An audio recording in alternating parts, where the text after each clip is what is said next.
सर्वात प्रथम मी दिल्ली या ठिकाणी विद्यार्थ्यांवर झालेला अमानुष लाठीचार्ज याचा प्रथम मी निषेध करतो। या नपुसक आणि शंड सरकारचाही मी जाहीर निषेध करतो।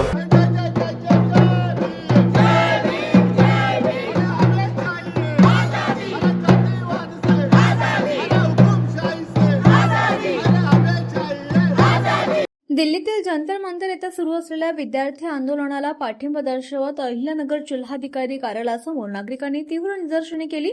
दिल्ली पोलिसांनी आंदोलनातील विद्यार्थ्यांवर लाठीचार्ज केल्याचा निषेध करत केंद्रीय शिक्षण मंत्री धर्मेंद्र प्रधान यांनी तातडीने राजीनामा द्यावा अशी मागणी आंदोलनकर्त्यांनी केली आहे। सामाजिक कार्यकर्ते सुशांत मस्के यांच्या नेतृत्वाखाली झालेल्या आंदोलनात युवक, महिला आणि विविध सामाजिक संघटनांचे पदाधिकारी मोठ्या संख्येने सहभागी झाले होते। आंदोलनादरम्यान घोषणाबाजी करण्यात आली, तसंच तिरंगा ध्वज आणि डॉक्टर बाबासाहेब आंबेडकर व शहीद भगतसिंग यांच्या प्रतिमा हातात घेऊन निदर्शने करण्यात आली। आंदोलनकर्त्यांनी नीट परीक्षेतील गैरव्यवहार, विद्यार्थ्यांच्या मागण्यांकडे दुर्लक्ष आणि दिल्लीतील आंदोलनावरील दडपशाहीचा निषेध नोंदवत जिल्हाधिकाऱ्यांमार्फत पंतप्रधानांना निवेदन पाठवले। विद्यार्थ्यांच्या मागण्यांवर तातडीने निर्णय न झाल्यास 31 जुलै रोजी जिल्हाधिकारी कार्यालयावर भव्य महामोर्चा काढण्याचा इशारा देखील यावेळी देण्यात आला। सर भरोसे की तमन्ना अब हमारे दिल में है, देखना है जोर कितना बाजू एक कातिल में है। सर्वात प्रथम मी दिल्ली या ठिकाणी विद्यार्थ्यांवर झालेला अमानुष लाठीचार्ज याचा प्रथम मी निषेध करतो। या नपुसक आणि शंड सरकारचाही मी जाहीर निषेध करतो। दिल्ली या ठिकाणी समस्त विद्यार्थ्यांच्या वतीने शांत पद्धतीने आंदोलन चालू होतं, ते चिरडून टाकण्याचं काम या जातीवादी सरकारने केलेलं आहे। त्या ठिकाणी वांचूक सर यांची बळजबरीने उचलबांगडी केली, त्याचा सुद्धा मी निषेध करतो। हा देश विद्यार्थ्यांचा आहे का या राजकारण्यांचा आहे?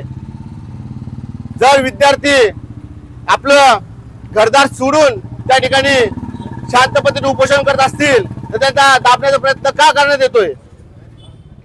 नेटचा पेपर फुटला, त्या पेपरच्या टेन्शनमुळं 18 विद्यार्थ्यांनी आपला जीव दिला।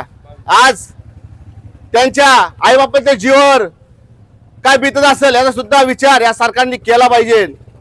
यापुढील काळामध्ये या भारतातील सर्वच विद्यार्थ्यांचं भविष्य धोक्यात आहे।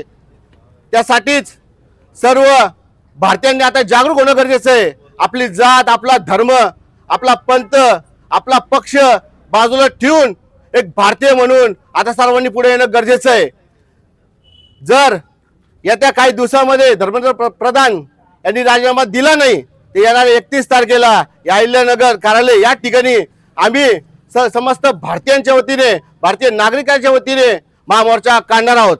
म्हणजे ह्या सरकारला माणसं मेले काय आणि जगले काय याचं काहीच घेणं देणं नाहीये। त्यासाठी आपण इथं जमलेल्या सगळ्यांनी आणि भारतीय नागरिकांनी एकच वाक्य, ब्रीद वाक्य केलं पाहिजे, मोदी हटाव देश बचाव। जर हे केलं तरच आपलं इन फ्युचर चांगलं राहील। आता जी परीक्षा फुटली, नीटचे पेपर झाले, आज कित्येक पालक लेकरांसाठी आपली शेत जमीन विकतात, लोन काढतात आणि लेकरांना शिक्षण शिकवतात। आणि जर त्याच वेळेस जर असे पेपर फुटीचे प्रकार आले समोर तर लेकरांची निराशा होती, आई बापांचं सगळं स्वप्न संपुष्टात येतं आणि मग कित्येक पोरं आपली आत्महत्या करतात। जर प्रत्येक वेळेसच पेपर फुटले आणि आत्महत्या केली तर हे सरकार त्यावेळेस तरी पण शांत बसणार नाही का? म्हणजे लेकरांचा जीव त्यांना महत्वाचा नाहीये का?